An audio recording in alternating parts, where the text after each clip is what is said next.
recepção do CAE.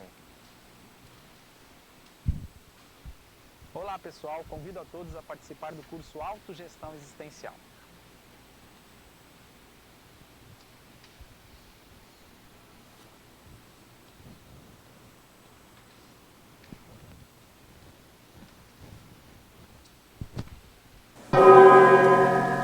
Tertúlia.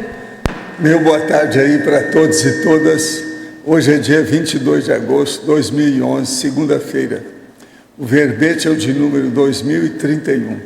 Tem 4 páginas, 42 logias e 15 máximos. O tema é autopotencial integrado.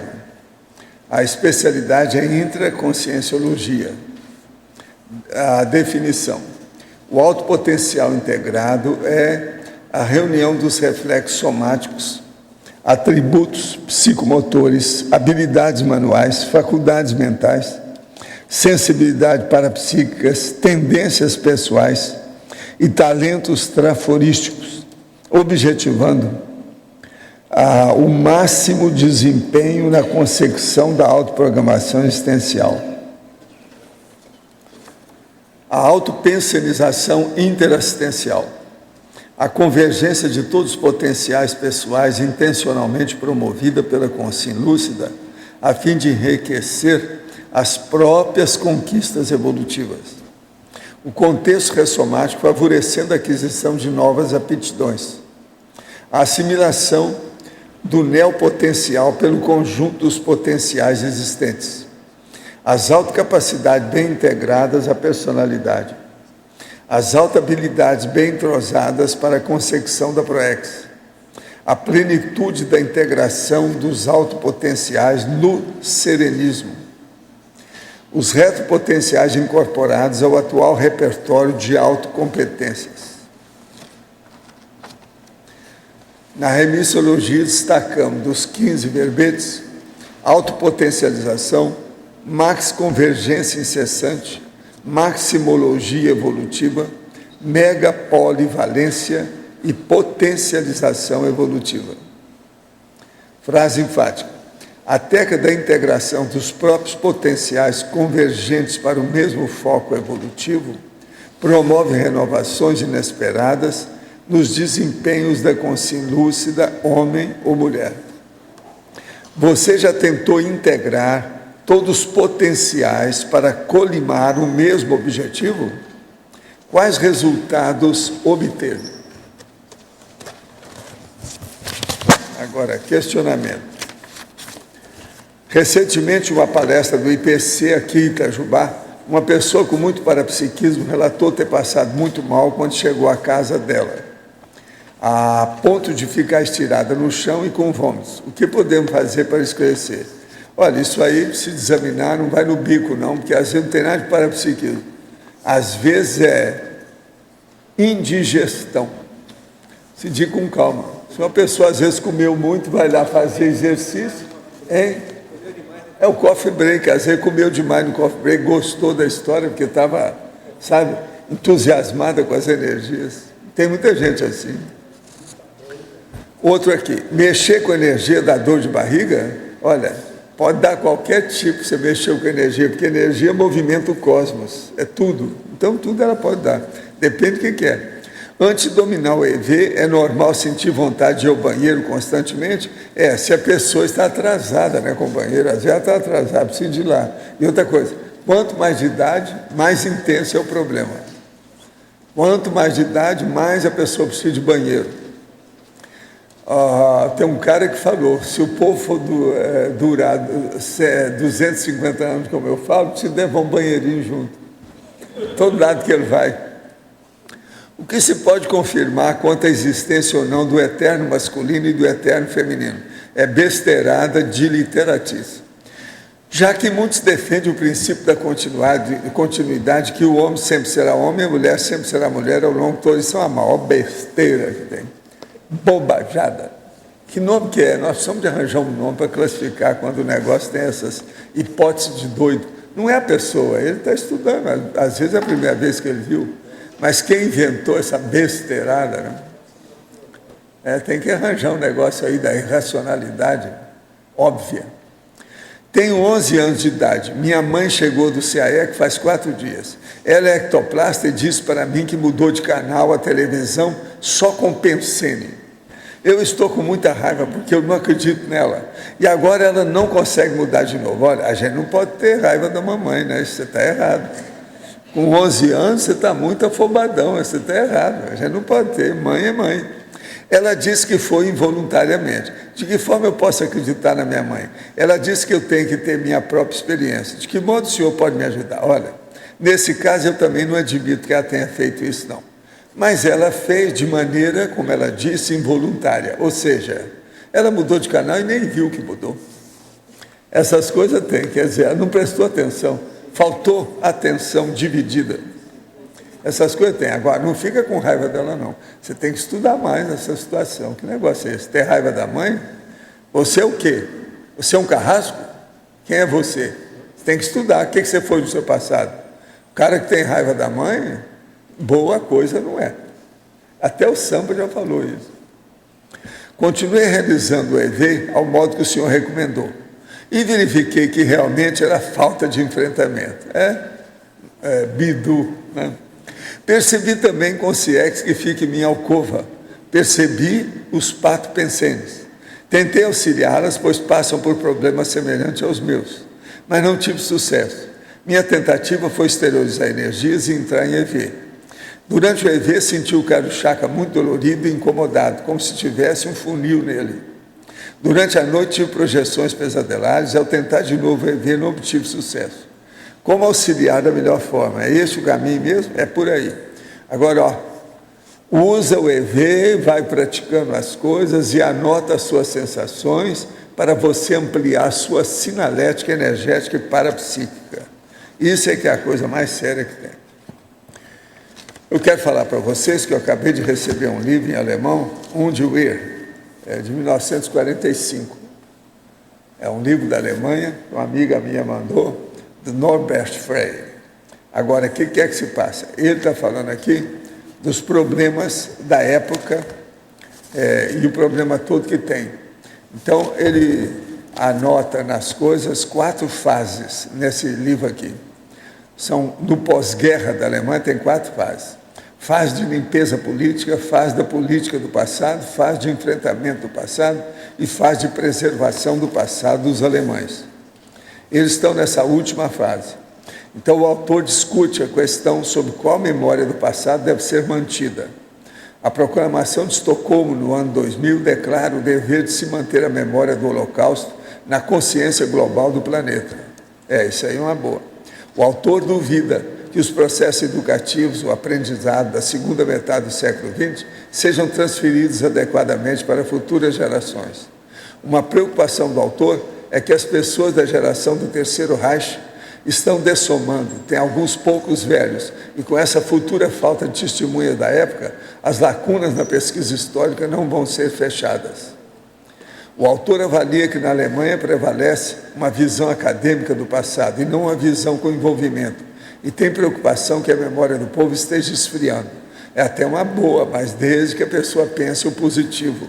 Os alemães têm que começar a pensar em coisa boa e esquecer a belicosidade, a guerra. Mas veja, já tem aquela revista dos neonazistas, tem os neonazistas, o negócio não é fácil. E o pior, tem isso aqui, que a nossa amiga mandou.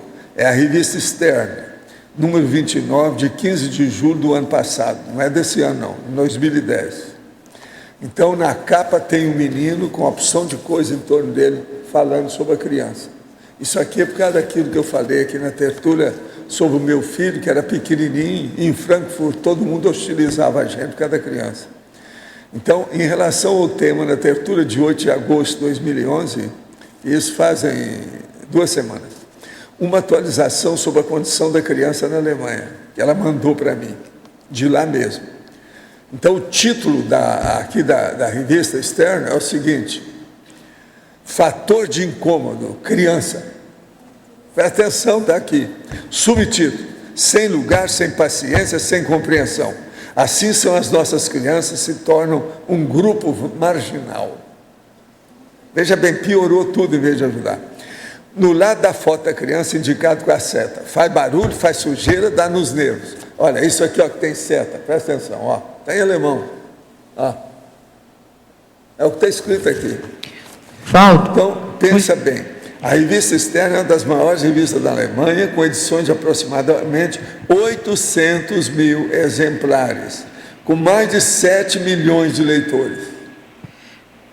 Durma com barulho desse. Nós não vamos ter muita besteira da Alemanha, com esse povo tudo doido desse jeito. Mas, professor, não melhorar nada ainda. Na Europa, eu vi que não é só a Alemanha, não. Tem outros países, porque a minha irmã foi com os meus sobrinhos, eram pequenos, e era a mesma coisa na Suíça, na Itália. Na Itália um pouco não, menos. A Suíça é cheia de besteira mesmo. Essa eu nem falo nela. Agora, a Alemanha é porque está cheia de gente belicosa, né? E tem os neonazistas. Valdo, eles não hostilizavam por causa, talvez, de um possível passado do teu filho, e sim porque era uma criança.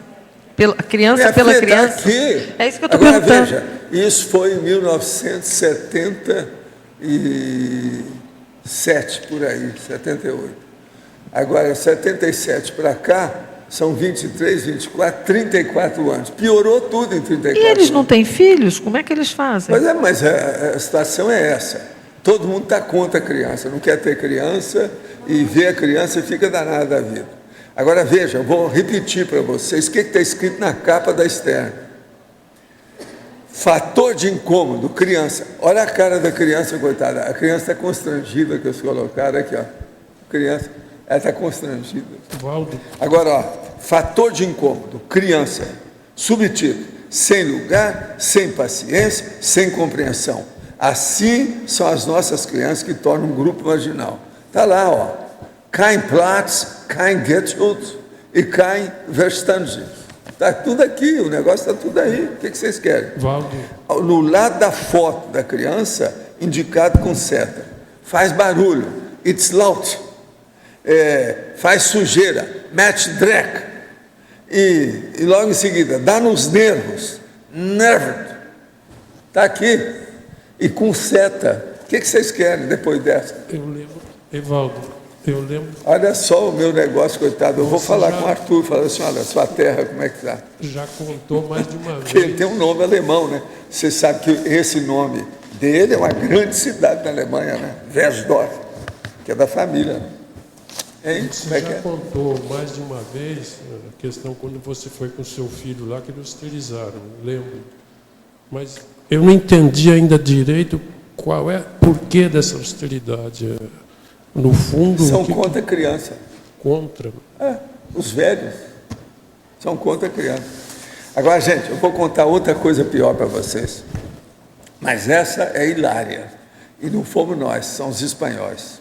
Vocês sabem que eu falei aqui sobre o Papa e os espanhóis, né? E quem pagou a viagem do Papa, como sempre acontece, parece que ele está querendo vir aí em janeiro do ano que vem. Quem vai pagar é o bolso de vocês aí, os católicos. Alguém aí. Então, pagaram a viagem do Papa, gastaram milhões com a viagem dele. Um monte de gente reclamou. Agora, o melhor foi o que eles fizeram, a placa. Menos crucifixo e mais salário fixo. Esse é o máximo. Quer dizer, gastaram dinheiro, o povo está desempregado, ninguém tem dinheiro lá, e ficam pagando viagem do Papa. Uma vergonha para os espanhóis. Então, eles colocaram menos crucifixo, mais salário fixo. Isso é perfeito. As revistas brasileiras trouxeram isso tudo aí. Essa é uma boa, porque isso aqui desconta aquele negócio que eles estão falando da gente que não vê o processo da corrupção, né? O cara lá no jornal. Agora eu estou dando essa aqui para contrabalançar, para não ficar muito por baixo. Então, a Espanha também não é essas coisas. Você me perdoa, Laura, que você está presente hoje. Valdo. Agora, o negócio aqui é o seguinte, é crucifixo e salário fijo, é isso? Crucifixo mais salário fijo. É isso, pois é. É isso aqui. Eles colocaram desse jeito. E as revistas do Brasil desse fim de semana estão trazendo isso. Agora, gente, uma coisa impressionante também que tem nas revistas aí. Tem duas delas que estão fazendo esse assunto que eu vou falar aqui. Vocês sabem que eu já falei aqui que uma das coisas que o povo precisa de estudar mais é fisiologia. E não é só isso que eu falo, que os psicólogos deviam estudar a fisiologia humana, nada. Eu acho que a fisiologia humana devia ser explicada no curso secundário a todas as escolas, para todo mundo, para a pessoa entender o que é o corpo. Então, veja, mais um caso controvertível e que a gente vê que o processo é a ignorância da fisiologia humana. Caso da antifisiologia ignorada, de uma aeromoça jovem do avião que estava tratando de um ator francês que é idoso. O ator é o Gérard Depardieu, aquele que fez o papel do Balzac no livro. Ele estava bêbado e teve vontade de fazer xixi no voo Paris-Dublin, entende? Agora, então, o que fez? A dona falou que não podia, por causa daquele horário, que era um processo de segurança. Ele, então, o que fez? Fez o xixi no corredor do avião. Pararam o avião, tiveram que segurar a barra, não pôde levantar a boa, acertar a situação, para depois ele levantar, porque tinha que limpar o avião, né? Agora, veja, o que se passou aí? Quem é que errou mais? Foi o cara que não conseguiu segurar? Vem cá, se ele está com vontade, a situação da fisiologia, na idade dele, não tem jeito. Como é que fazia de ter bebido? Eles mesmos devem ter fornecido lá a bebida, essas coisas todas. O que é? Agora, a moça não entende esse processo de fisiologia. O que era mais importante? É ele arriscar com o processo da segurança dele com a porta ou qualquer coisa, ou ele sujar todo o avião do jeito que aconteceu? Então, vocês vejam, ignorância absoluta da fisiologia humana. Agora, veja, as revistas não estão falando nada disso, estão dando só a notícia e acabando com o Depardieu. Até um certo ponto ele tem culpa, porque estava bêbado, mas dizem que estava, a gente não sabe, né? Mas agora, é bêbado mesmo que fica com mais vontade de fazer xixi. Vocês sabem aquela história da Alemanha, né? Que o cara joga a carta e o tamborete que ele senta tem um buraco para ele fazer xixi. Debaixo tem um urinol. Mas quem serviu a bebida provavelmente foi ela também, né? Então, quem errou mais foi ela. Com certeza. Agora, ela serviu a bebida, além de tudo. Eu estou falando bem, parece que foi do avião decolar. Eu não sei como é que foi.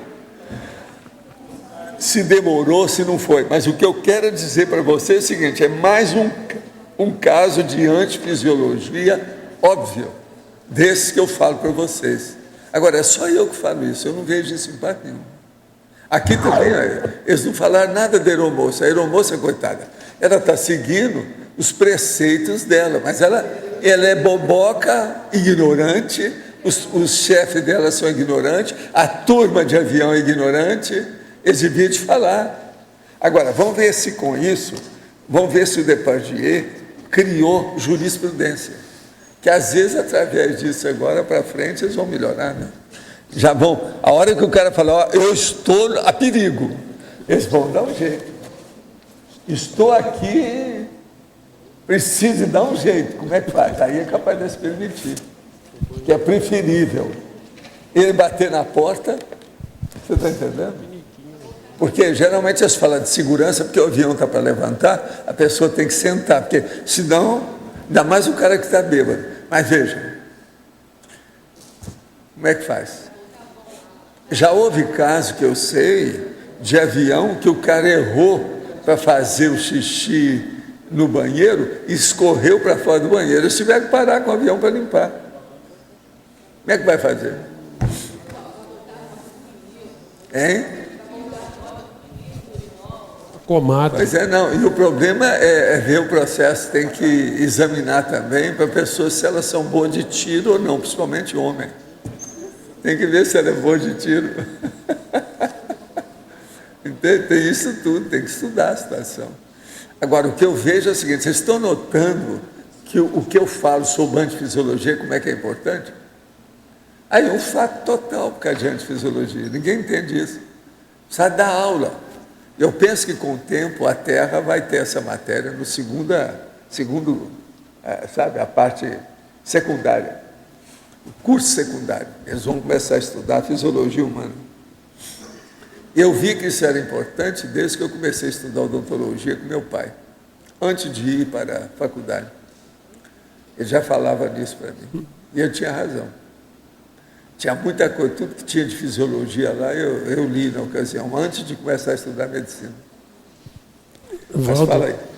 Desculpa voltar. Olha, ainda tem uma coisa que eu ainda não falei.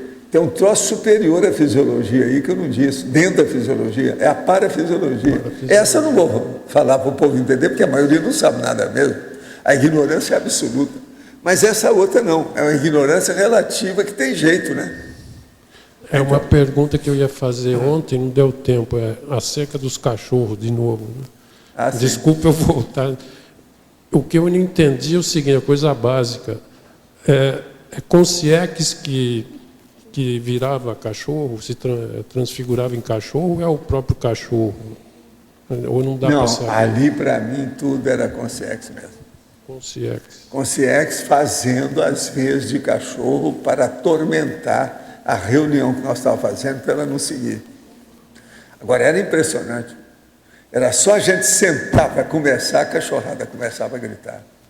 Agora, com o tempo, a gente conseguiu acabar com tudo, depois de meses. Agora, toda semana a gente tinha reunião.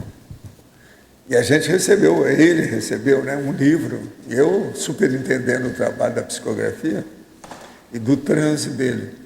Mas depois nós falamos para queimar o livro. Aquilo nunca foi publicado, tanto que isso nunca ninguém conheceu. Mas essas coisas de som, independente disso, do extrafísico se tornar físico, eu já presenciei isso. Não, existe. Pega lá no meu livro Projeciologia, que eu falo sobre a projeção sonora, que a pessoa vê a distância, tem uma opção de coisa sobre isso. Existe esse processo. E outra coisa, existe a clareaudiência, né, que você escuta o que a pessoa fala, como é que é. Essas coisas tudo tem. Agora, a clareaudiência ela é um fenômeno mais raro, mas ela existe. Isso acontece. Hoje completo 43 anos. Então, palmadas para você. Ontem, quando perguntei sobre os 6 acoplamentar seguido e qual a melhor sequência, o senhor geralmente se ofereceu para avaliar minhas possibilidades e necessidades. No momento estou desempregado, não posso ir, mas estou fazendo o possível para participar do acoplamentário em outubro sobre psicometria. Poderia me orientar quais exercícios e leituras seriam mais benéficos para que possa ir me preparando e assimilar melhor a bagagem do curso? Seria bom você ler os livros de psicometria. Isso é que é o ideal, eu não sei se você tem. Aqui nós temos tudo na holoteca, se de ver com calma. Psicometria é a chamada alma das coisas. É a coisa mais séria que tem aí, para a pessoa examinar o processo de energia na natureza. Outro aqui. Poderia ampliar Interaciologia, página 15, quinta linha. A interação megafoco autopensêmico, taquirritmia megagescônica. Isso aqui é a base do nosso processo de evolução. É muito sério. O megafoco autopensêmico é a pessoa que tem que localizar e fixar, e estar atenta, atilada, desperta, acordada para aquele foco principal, o olho do furacão das manifestações, do trabalho, do serviço e da tarefa dela, da programação existencial.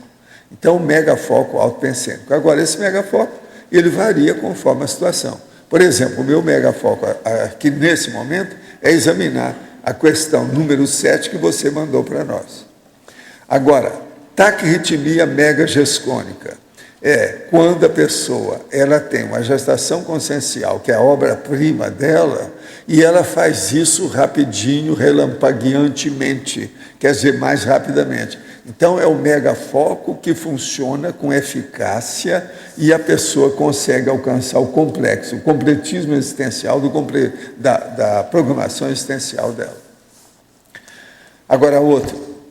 Principiologia, página 15, terceira linha. Poderia explicitar os princípios constitutivos da vida moderna. Olha, toda essa facilidade, a era da fartura, a era da supercomunicação, a era da tecnologia e outras coisas mais que nós temos, que melhorou a nossa memória através de computador e tudo isso. Isso tudo são os princípios constitutivos da vida moderna. E isso influi no alto potencial integrado da consciência. E outro, Crescendologia, página 15, quinta linha.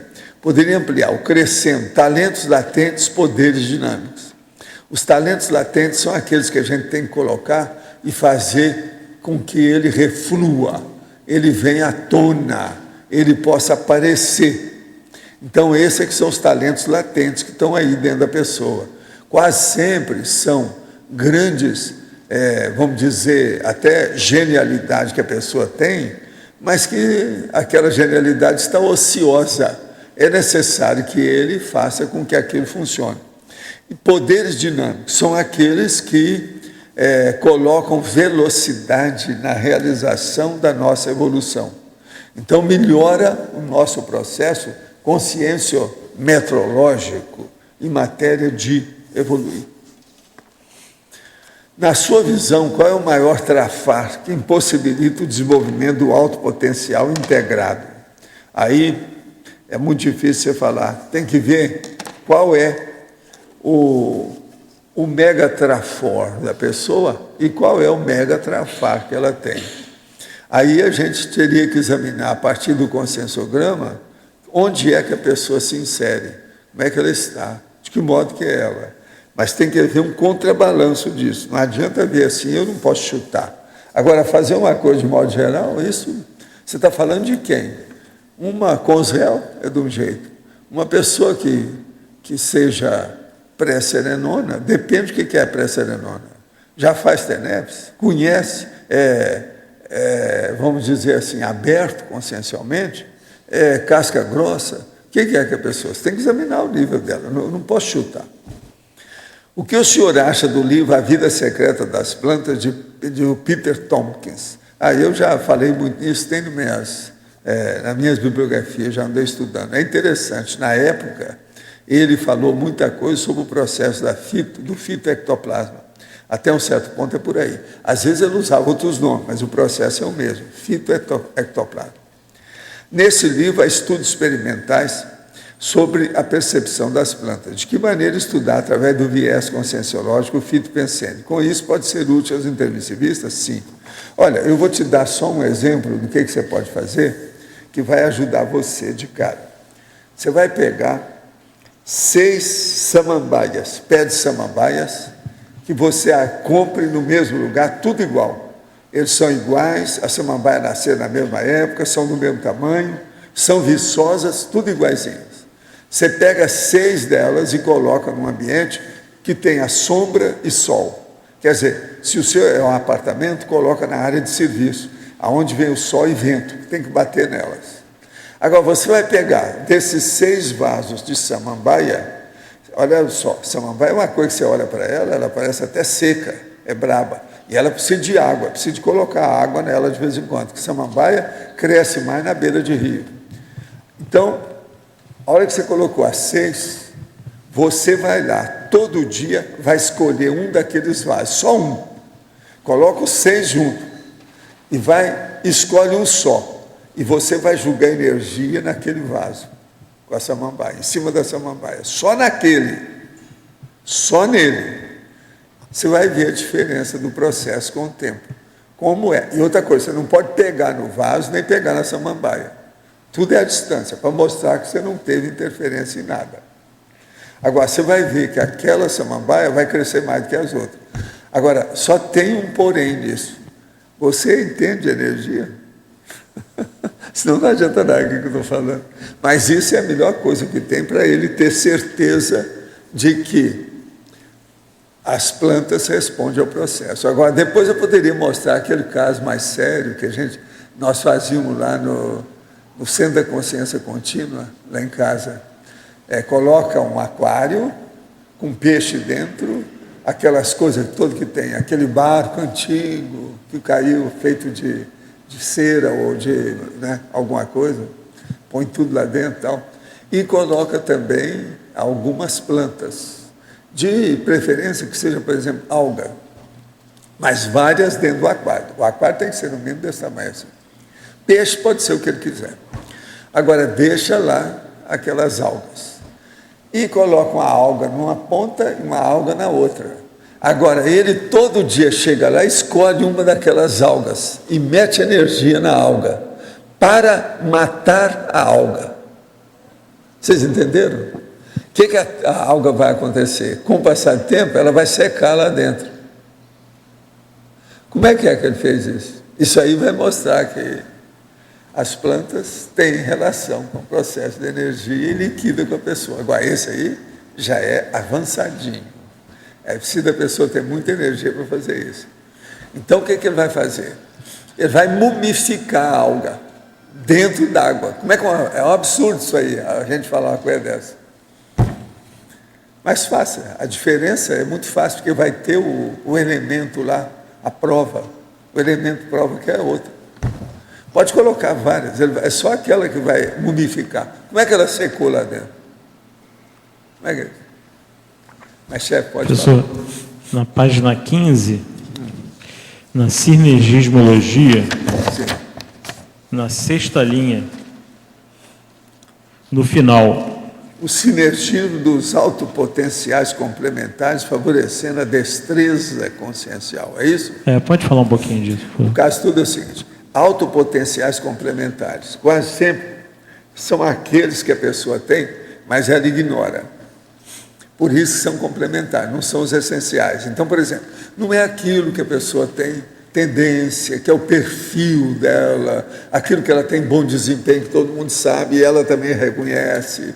Não é isso. São os autopotenciais complementares que a pessoa se estende. É aquilo que estava ocioso que ela começa a fazer funcionar. Então, isso aí favorece a taquirritmia da pessoa. Favorecendo, vem a destreza, o melhor desempenho. Entendeu? Fortalece o processo da dinâmica. Há um dinamismo consciencial maior. Agora, esse sinergismo é batatófago. Ele existe, funciona. Olha bem a palavra que eu estou falando, batatófago. É batata. Entende? É só ver que o negócio funciona. Agora, ó, muita gente aqui está alcançando os autopotenciais complementares. São complementares porque ela às vezes vivia naquele nível e nunca saía. Daí a pouco aqui não, ela começa a alcançar um nível diferente. Porque alguma coisa dela ficou enriquecida, ampliou, expandiu. Entende? Tem lógica para você? Valdo, a minha pergunta não é sobre o verbete, é um pouquinho sobre a conversa que a gente tive lá no almoço sobre o temperamento monárquico. Eu fiquei pensando assim, como é que uma pessoa chega a mudar esse temperamento monárquico? O que acontece dentro dela ou externamente a ela que faz fazer essa reciclagem? A primeira coisa que tem que notar que quem mexeu com monarquia pode ter uma de duas reações básicas, fundamentais. Se ela era da realeza, ela acha que a tal tem um negócio grande, orgulho e um egão maior do que o edifício que ela mora, aquilo que eu falo. Se ela era da plebe e sofreu perseguição da monarquia, ela é contra tudo e todos. Ela é contra a pessoa que tem um pouco mais abonada, que estudou mais, ou uma pessoa que é mais bonitinha do ponto de vista social, qualquer coisa. Então, ela às vezes guarda uma certa ojeriza, rancor, entende? Ou, se você quiser, um melindre, entendeu? Um processo de mágoa a respeito disso, porque ela sofreu perseguição e ainda não perdoou. Então, primeiro, tem o primeiro que é o orgulho da pessoa que se exalta. E o segundo, que é o orgulho da pessoa que não perdoa. Uma foi o algoz, a outra, às vezes, foi a vítima. Isso é a regra, de ponto de vista geral, em matéria de monarquia, e outra coisa, feudalismo também. Entendeu? Agora, do ponto de vista político, de modo geral, isso você pode generalizar também, porque pega todo tipo de processo político no passado da pessoa. Mas, de modo geral, é isso. O que você não entendeu nisso? Ficou claro? Ficou, mas eu quero saber mais que faz a pessoa com esse perfil monárquico de orgulho, no caso, aquele... Não, quase sempre o ostracismo é a perda, quando ela é da realeza, é a perda do bem bom, a perda do boavidismo, a perda da vaidade de se expor e mandar. É o poder, aquilo que no Nordeste se chama de poder, é o poder. Lá de Brasília é um monte desse que fala em poder. Mas, por exemplo, uma pessoa que ela já... Agora, são pessoas que não têm pudor. Pudor. Esse eu estou falando certo. Poder, não é? Mas a pessoa que foi da monarquia no passado, que agora ela não é mais da monarquia, mas ela está mostrando aí um temperamento monárquico muito marcante, muito forte. É porque às vezes já foi assim durante muito tempo. Porque você sabe, os monarquistas todos eram parentes uns dos outros. Certo, mas quantas vidas que leva para a pessoa mudar isso? Tiveram várias vidas consanguíneas. Você está entendendo? Elas tiveram a série X por um período com consanguinidade idêntica, a mesma árvore genealógica. O problema é cair fora do pomar dessas árvores da monarquia. Mas no caso aparecer no outro pomar. Essas árvores genealógicas não são boas. Mas, Valdo, no caso de uma pessoa, se é questão de vidas, ou seja, de tempo, ou de acontecer algum fator externo que a pessoa reaja e consiga mudar? Pois é. As duas coisas. Qualquer um. Tem que examinar e ver o que é que dá, o que pegou nela, qual o choque, o impacto, o trauma que ela precisa para melhorar o problema. Às vezes é um estigma, um trauma, uma coisa mais séria. Às vezes, para a pessoa dessa mudar, não basta apenas uma crise de crescimento, isso é pouco. Por isso que tem tanto acidente, tanta doença, entendeu? Doença grave, acidente sério. É a vida. Professor, volta. Sim. Aqui, ó, do B. No B. A questão do temperamento aí, da raiz temperamental, na questão do autismo consciencial. Que tipos de experiências que predispõem a pessoa a ficar autista consciencial? Autista aí varia muito, mas quase sempre é um problema de algum engano que a pessoa cometeu, algum erro, alguma coisa, e que aquilo criou um trauma que perturbou o processo dela de raciocinar. A pensionização ficou falha. Agora, quase sempre tem um processo egóico muito sério nisso. Agora, veja, isso não quer dizer nada ainda, porque todas as doenças, desvios, alterações, vícios da pessoa têm uma base egóica, né? O processo é o egão que está errado. Mas agora, na questão do autismo, isso fica muito evidente. Por quê? É um problema também de relação. A pessoa, ela fez um mundo particular dela, ela não quer sair daquilo. Agora, quase sempre esse mundo dela não é o ideal. Ele ainda está muito, é como se fosse uma masmorra que a própria pessoa criou. Então, esse é que é o processo pior, patológico. É onde tudo pior é aí. Entende? Agora, eu penso o seguinte, há uma série de injunções genéticas que favorecem o autismo. Não é só a consciência, não. Há uns processos também da própria a família, a condição, o que é que tem nisso. Aquilo predispôs. Eles hoje estão estudando, você sabe, né? A genética dessas coisas, para ver se melhora. Pode ser que por aí pode melhorar, ou pelo menos, se não melhorar aquilo que já aconteceu, vai melhorar fazendo a profilaxia, a prevenção de futuros casos. Isso vai ser bom. Mas a pessoa que não tem a manifestação, por exemplo, psiquiátrica do autismo, é mais a condição consciencial só. Pois é. Que tipo de experiência assim, que ela que quase predomina? Assim? É a pessoa, por exemplo, que teve uma desilusão muito grande com gente, com a população, com, vamos dizer, o convívio, o círculo de relações sociais dela. E ela não perdoa aquilo, ficou fechada, se sentiu bem, se fechando em copas. Então, encaramujou. Isso tudo é a base de uma boa parte desses casos. A gente tem que entender isso. Quase sempre nós não sabemos os detalhes. Examinar mais, né, para ver os detalhes, como é que são. Tudo. Na mesma linha, professor, o senhor entende que tipo de confluência genética pode favorecer isso? Pais ou avós que também foram autistas? Não, às vezes são aqueles que desencadearam o processo, que a pessoa se fechou em copas. Por que não? Tipo agora, quando os pais, o pai e a mãe, eles são bons, são conscientes, sabem de tudo isso, Eles às vezes não tiveram nada com casa, eles estão ali para ajudar. Tipo educação Que às repressiva? vezes aquela pessoa que provocou isso ainda não tem nem capacidade de ser pai ou mãe. Um dia desse estava falando aqui o que é ser pai e o que é ser mãe. Não é fácil, a maternologia e a paternologia, tem que estudar. Então, um desses elementos poderia ser a repressão? O quê? A repressão poderia ser... Não, sempre é mais do que repressão, né? Alguma coisa pior do que isso.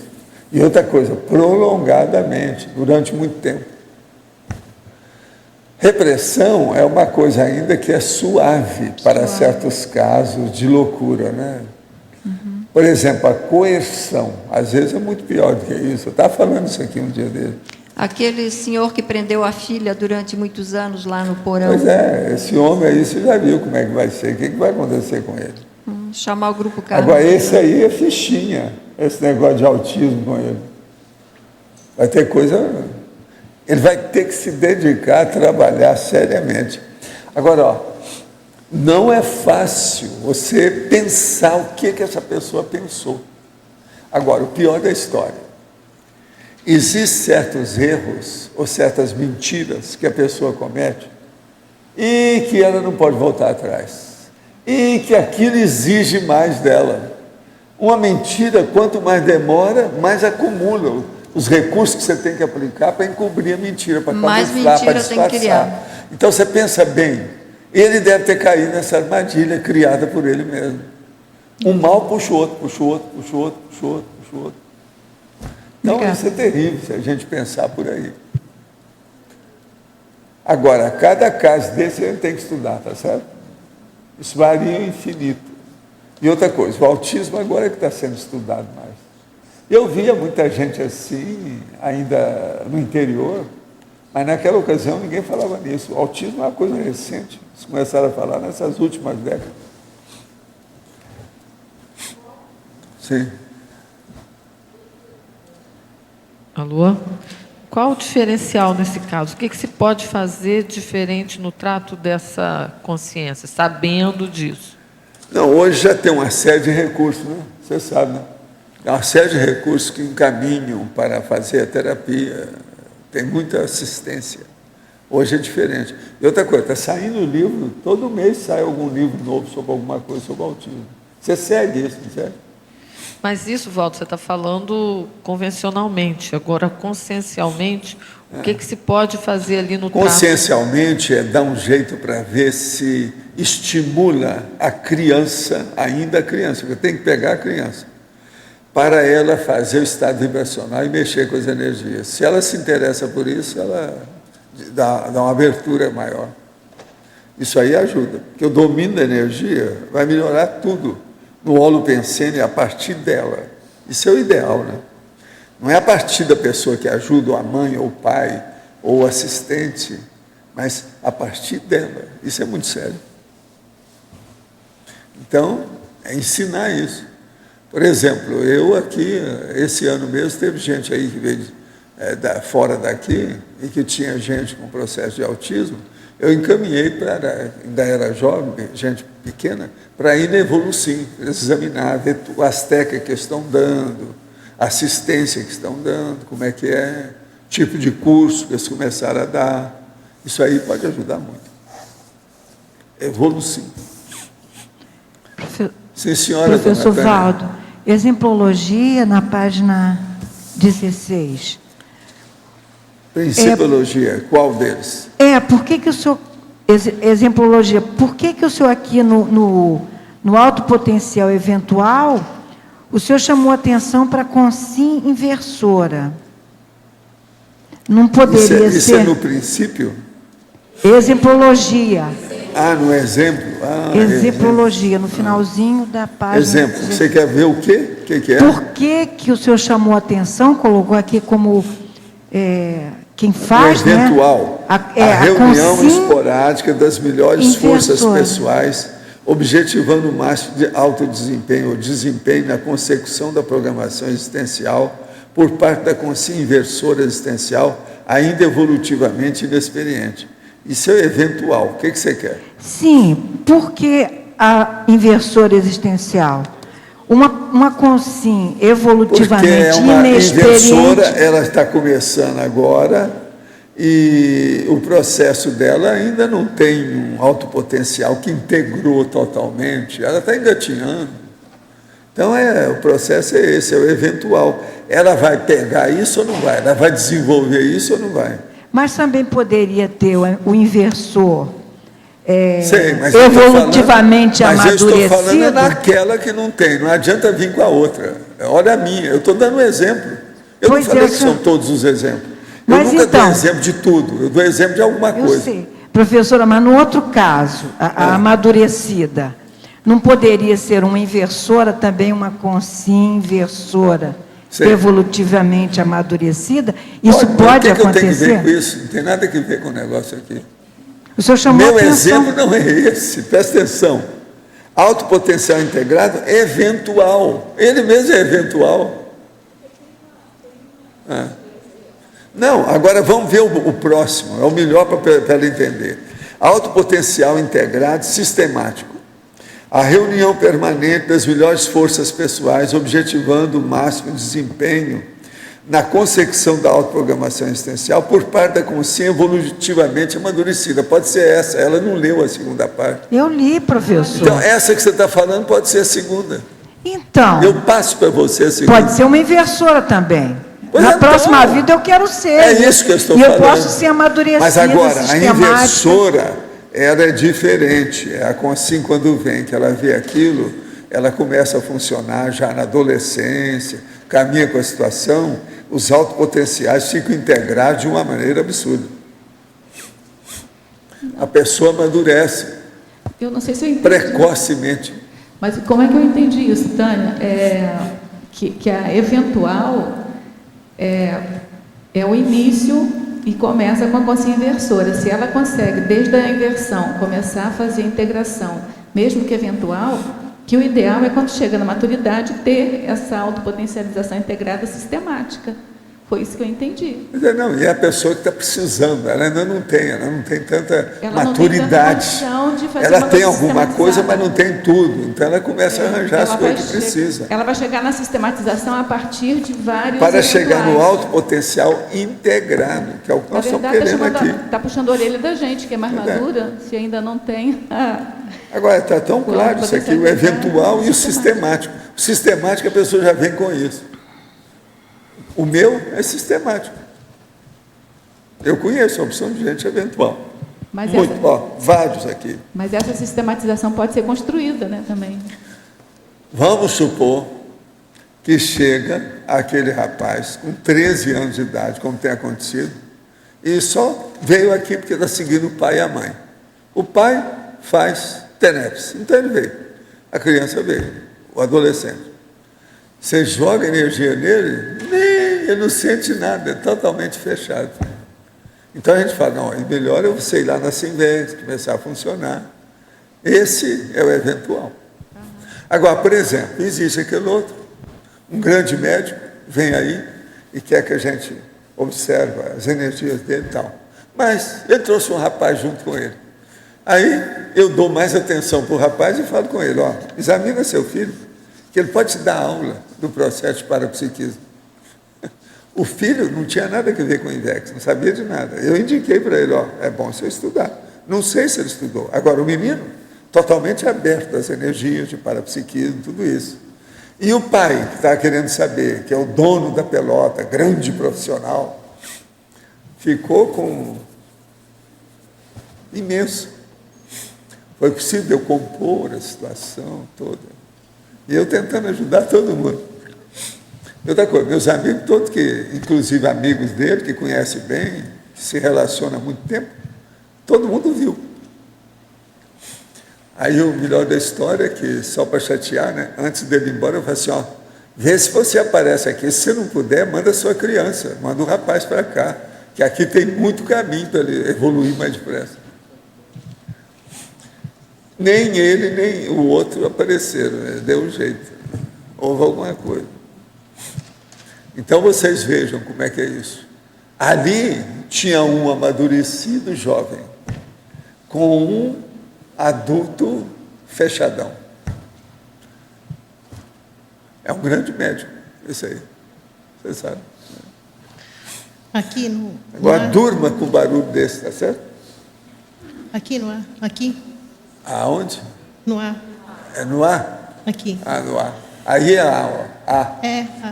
A de asno. É. Então... Não, quando o negócio é, a gente fala outra coisa, mas quando não é, que a pessoa não falou, você tem que falar uma coisa, né? Aqui é o burro, lá é o asno. Agora, por exemplo, o negócio tem que arranjar outra coisa. Ali né, é a beleza total. Aqui é o amor puro. Mas vamos. Eu queria entender a definição, por que é a reunião desses elementos aqui? Eu não consegui ver a lógica, o encadeamento entre eles, né? Reflexos somáticos. É a reunião de tudo isso aí que dá o alto potencial integrado, para integrar os potenciais da pessoa, os trafores que ela tem, as virtudes, os predicados, as boas tendências, as experiências, os desempenhos dela, as performances. Tem que juntar tudo para fazer a integração. Como são esses reflexos somáticos aqui? O que seriam esses reflexos somáticos? Reflexo somático. Como é que você analisa seu corpo? Você se dá bem com o corpo? Tá. Como é que é a sua psicomotricidade? Tá. O seu mental soma domina o cerebelo? Tudo é isso. Reflexo somático. Agora, o reflexo é aquele que bate no joelho, que o pé faz assim na frente. É aquilo, tudo é reflexo. O que você quer mais? Não, é só isso aqui. Eu fiquei pensando, né? A questão da integração entre esses elementos, eu não estava encontrando assim. Pois é, mas agora examina cada caso desse. Reflexo somático. Atributos psicomotores, que é o cerebelo. Habilidades manuais, também é o cerebelo, só que tem que na prática, né, teaticamente. Faculdades mentais, é a sua memória, elaboração de pensamento, associação de ideias, etc. Tal. Sensibilidades parapsíquicas, é a clarividência, sair do corpo, dominar o EV. Tendências pessoais, você, por exemplo, que gosta de estudar ressexologia, é uma tendência sua. Talentos traforísticos, você é uma pessoa que estuda muito, que eu conheço. Agora, isso é um trafor seu. Agora você está entendendo? Ó, só aí nós já vimos. Eu percebi que vai num crescendo, né? Mas agora vai num crescendo. Não, aí a gente está notando um pouco, né? Não é bem um crescendo. Mas nós fizemos aí, que é aquela minha técnica de colocar 7 coisas diferentes. São 7 pensamentos aqui, no caso, são expressões compostas, entende? Que é composta, geralmente, de um substantivo e um adjetivo. O que você quer mais? Não, no caso assim da Ressex, nós queremos saber a diferença entre a técnica e a prática. A prática todo mundo faz, mas a técnica específica para quem quer evoluir, eu posso usar essa diferença? Escuta, uma pessoa, ela ficou conhecendo alguma coisa, então ela tem uma teoria daquilo, ela já conhece teoricamente o que é aquilo, a essência daquele pensamento. Então ela começa e vai quebrar a cara e vai praticar aquilo que ensinaram para ela. Ela então é amadora, ela está fazendo uma prática, ela não está usando técnica, ela está está caminhando para uma teática, mas por experiência própria. Ela está fazendo a experiência por conta dela. Isso chama-se autodidatismo. Agora, por exemplo, alguém falou em alguma coisa, então ela quer aprender aquilo que é. Ela então entra, vai conversar com um técnico especializado no assunto, que mostra para ela a técnica, faz uma bibliografia, dá exercício para ela entender. Isso aí já é a técnica. Então, veja, é uma teática aí tecnológica. A outra é uma teática autodidática. A capite? Capiche? Qual que é o próximo? No asno ou no burro? Como é que é? Não, vamos saber. É o alto-sonante ou é aquela beautiful? Vamos ver o que é, né? Eu não sei de onde vai sair. Não, vai ser triparada dura em campo. Adélio Spitz. Vamos ver o que vai sair. Na página 15, professor, Principiologia, o senhor coloca ali na terceira linha os princípios constitutivos da vida moderna. A ideia, o senhor já comentou sobre isso? Não falei não.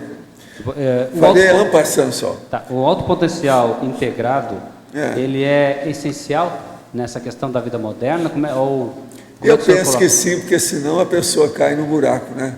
Que a vida moderna, devido à supercomunicação, superconsumismo, tem muito abismo na frente da pessoa. Se ela não integrar os potenciais que ela tem, ela vai cometer muito erro. Ela se desvia, é a autoenganologia e a desviologia. Ela vai cair no buraco. Até mesmo... A vida moderna hoje é mais perigosa do que antigamente. Mas a vida moderna também é a melhor vida que nós já tivemos nesse planeta até hoje. Porque em matéria de evolução. O próprio superdotado também pode ter um desvio maior com a vida moderna. Superdotado é um perigo, ele tem que saber para onde vai, tem que ter gente que orienta o camarada, ou a mulher, a moça, a menina, senão ele está no buraco. É muita tentação. A pior tentação que tem aí é o óxido, é a droga. Isso aí é terrível, mata em pouco tempo. Tudo é a vida moderna. Criaram esses bichos todos aí, terríveis, são os gêmeos da loucura. Então, uma das preocupações da preceptoria seria da criança atingir esse sinergismo imediatamente. Gente, a melhor coisa que tem nessa vida humana é uma pessoa que pratica a tarefa do esclarecimento, que possa dar informações para os outros, para evitar esse buraco, tirar a pessoa do abismo. É aquela antiga ilustração que tem aquele anjo de guarda com as asas enormes e as duas crianças na beira do abismo. E ele está lá protegendo para não cair no abismo. Atares é isso.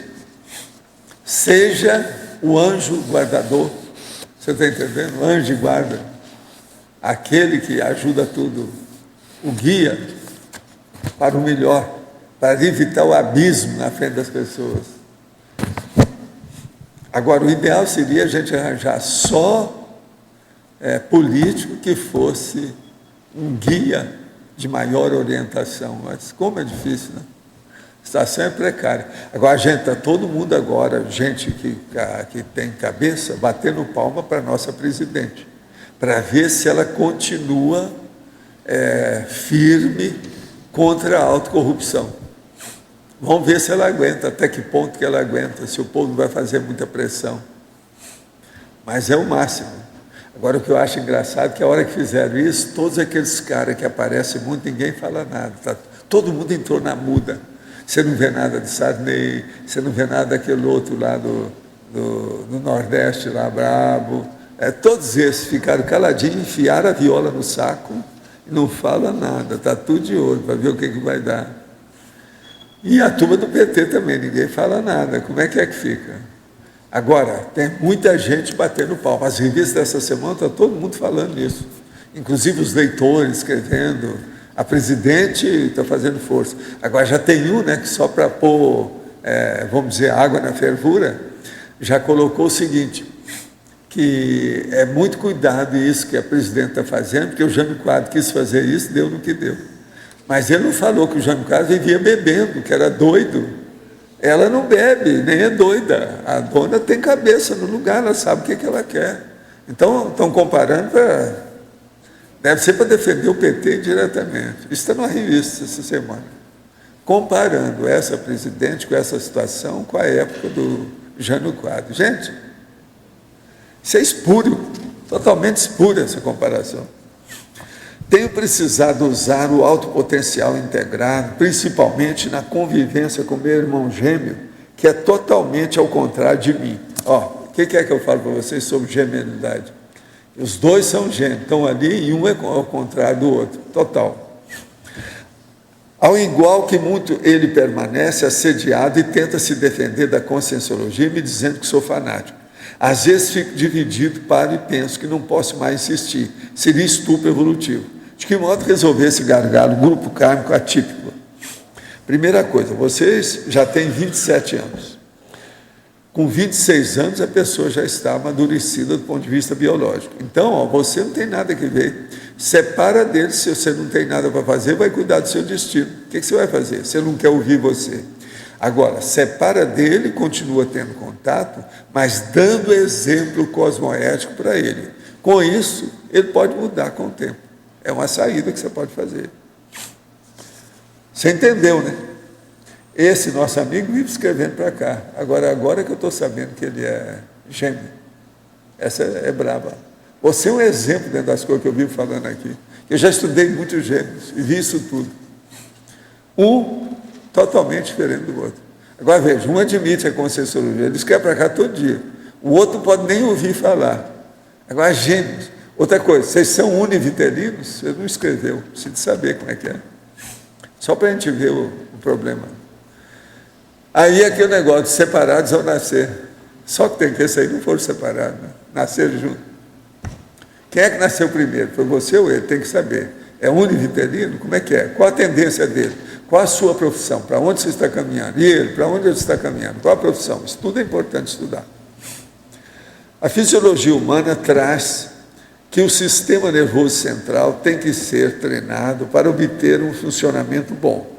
No caso da parafisiologia, na questão energética, seria o mesmo? Não é o mesmo, não, porque é muito mais do que isso.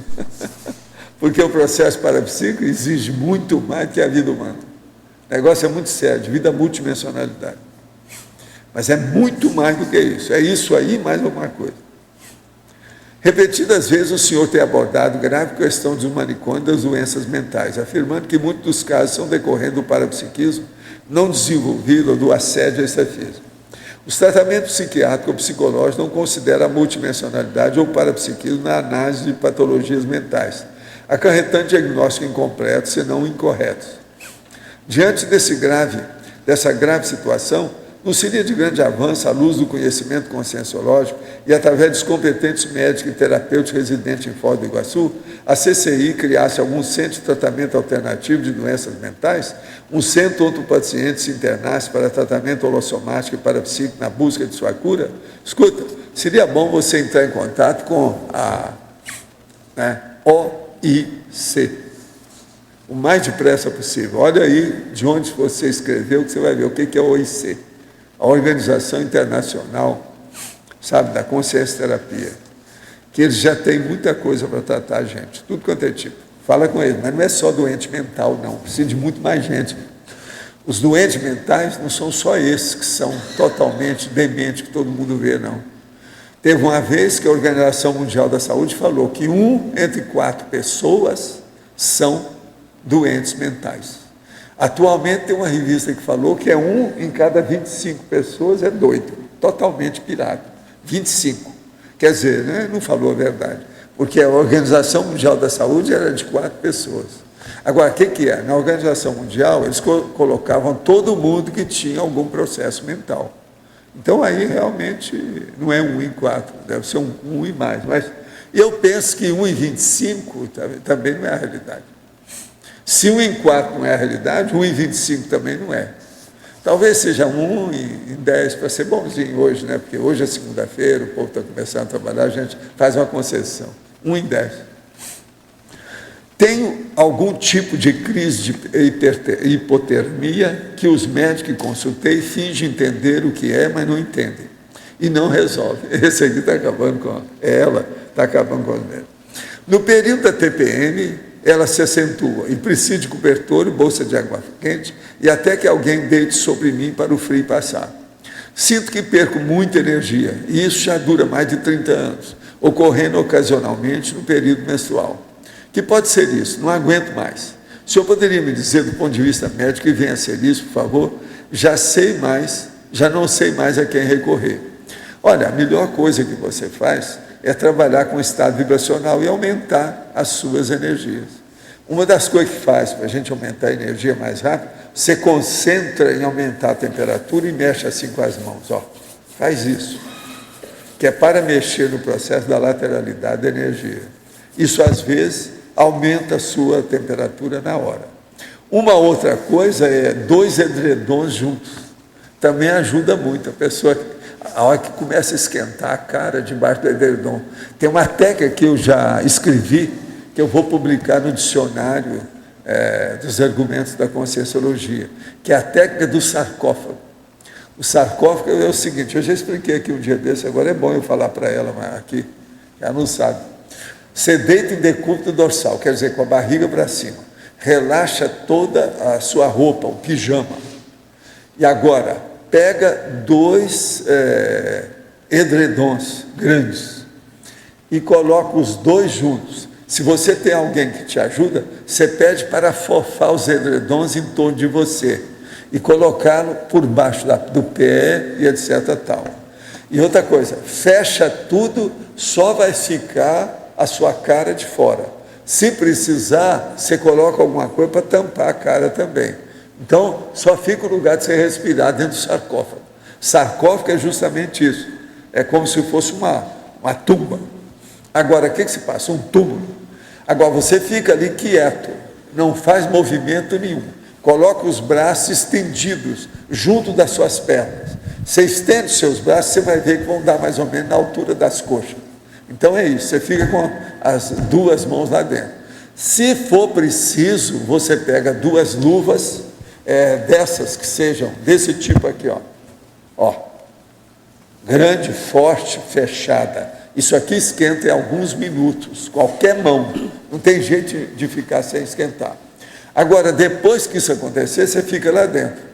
A hora que a sua cara esquentar e começar a virar um fogo, que parece que você está na menopausa, já está funcionando, você não está com hipotermia. Eu garanto a você que você superou o processo.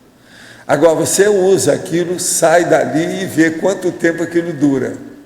Com o passar do tempo, você domina o processo da hipotermia. Agora, é uma saída. A técnica é essa mesmo, é a técnica do sarcófago. Eu já expliquei isso tudo, já tem tudo aí, eu vou publicar oportunamente, com calma. Agora, eu mesmo uso essa técnica devido eu ser octogenário, às vezes eu sinto frio. Entende? Uma outra coisa, eu às vezes uso 2 meias, o meu sapato cabe 2 meias, já é de propósito, eu tenho um número a mais. E mesmo esse aqui, ele está com 1 meia só hoje. Outra coisa, eu em vez de usar, às vezes, uma cueca, eu uso todo a calça do pijama debaixo da minha calça. Outra coisa, uso o cachecol. Eu tenho essa blusa que é contra a irradiação de UV e ainda coloco essa outra por cima. Entende? Agora, junto com isso, tem chapéu. E o meu chapéu também tem o que evita o processo. Então, com isso, a gente esquenta. Não há hipotermia que aguente uma coisa dessa. Agora, outra coisa. Quando você estiver desse jeito, você vai fazer, tem umas máquinas muito boas de fazer chá, que esquenta a água.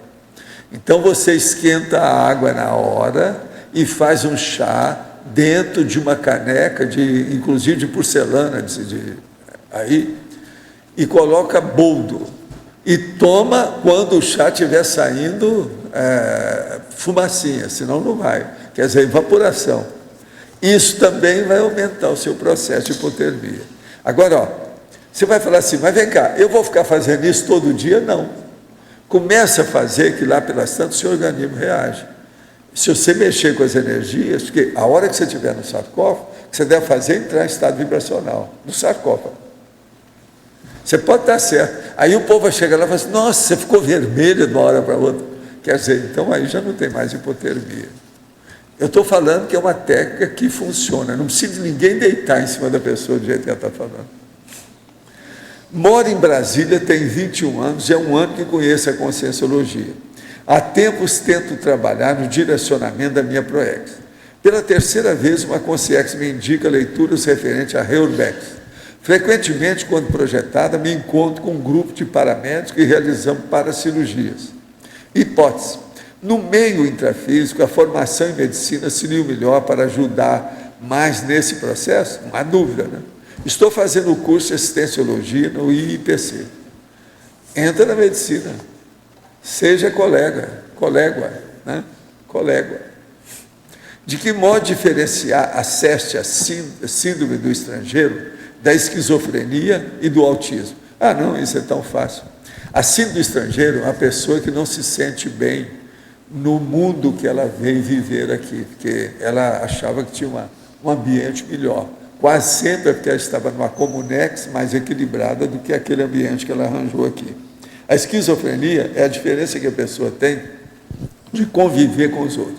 Ela tem dificuldade de convívio. E o autismo é a pessoa que é mais fechada ainda do que na esquizofrenia.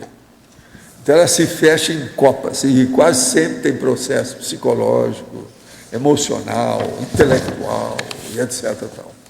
Volto. Letra B. A letra B. Beleza. Beleza. Na patologia, a terceira e quarta linha, sim, assimilação do neopotencial pelo conjunto de dos potenciais existentes. Eu, olhando assim, dá para entender, mas trocando em miúdos, eu não... O caso todo é o seguinte, todo mundo tem muitos potenciais, mas raramente você vai encontrar uma pessoa que aplica simultaneamente todos os potenciais.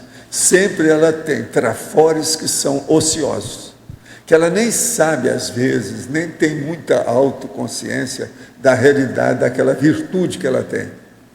Então, por exemplo, eu já vi gente que tem uma memória fantástica, e nunca tinha pensado nisso. E outra coisa, às vezes é uma pessoa que tem uma ótima memória e não lê nada. Tudo isso eu já vi. Isso é potencial jogado fora, não está integrado coisa nenhuma. É uma boboca total. Assim, você tem vários potenciais, aí ele ajuda você a adquirir um neopotencial. Pois é, mas veja, a assimilação do neopotencial pelo conjunto dos potenciais existentes. Então, por exemplo, você começa a estudar 1 ou 2 ou 3, vamos dizer, dons que você tem, os gifts que você tem. Aí você junta aquilo, você vai ver que tem algum outro que você tem que você não está dando o devido valor. É isso que a gente Mas aquele conjunto ele vai gerar um novo, né? Assim dá para... Mas teria um exemplo disso que eu não consegui assimilar.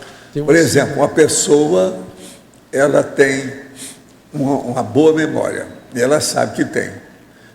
Ao mesmo tempo, ela tem uma boa elaboração de pensamento. Ela pensa com certa racionalidade, tem lógica no que as assertivas dela, tudo isso. Mas, por exemplo, ela às vezes não é boa em matéria de associação de ideias. Por quê? Ela não gosta de estar vendo as coisas novas. Ela tem uma espécie de neofobia. Ela, às vezes, é até um pouco, vamos dizer, a priorota. Então, veja, na hora que você chega e fala para ela, olha aqui, você tem que sair desse seu encaramujamento intelectual, tem que ler mais, ver outras áreas de conhecimento, de cognição diferentes dessa, sair da sua especialidade e pensar no atacadismo, no generalismo das ideias. Ela vai alcançar um monte de autopotencialização integrada. A capiche? Capiche? Capiche? O capítulo. Sim. O senhor mencionou algumas vezes que o processo de ectoplasmia causa uma redução da temperatura corporal. Sim. Isso, no caso, é apenas uma percepção fisiológica ou de fato esfria o ambiente? Não, é porque a tendência da ectoplasmia é ir para baixo. Ela vai para o processo extrafísico. Parece que tudo é assim.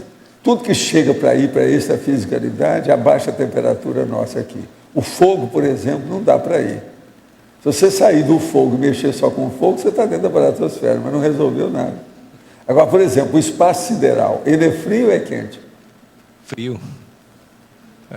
Perto do 0 Kelvin. É esquisito, né?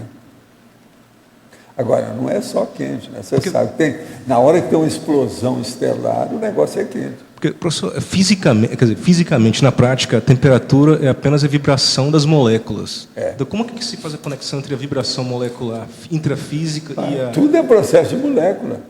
Essa nossa dimensão, quem é que é a rainha dessa dimensão? É a molécula. Você cortou a molécula, acabou tudo. É eletronáutica. São os bobocas aí, os parapsicóticos do elétrico. Não é você mais. Você já foi. Escuta, tem um nosso amigo aí que você precisa ter contato com ele. Ele está aí hoje, não? Hein?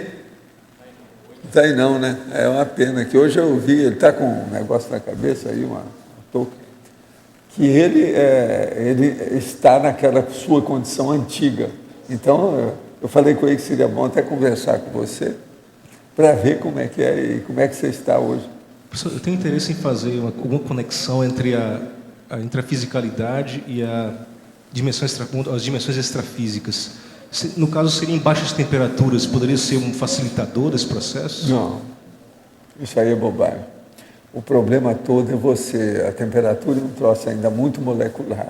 Você tem que sair disso e pensar no processo das parasensações ou paravivências, que é a paratecnologia.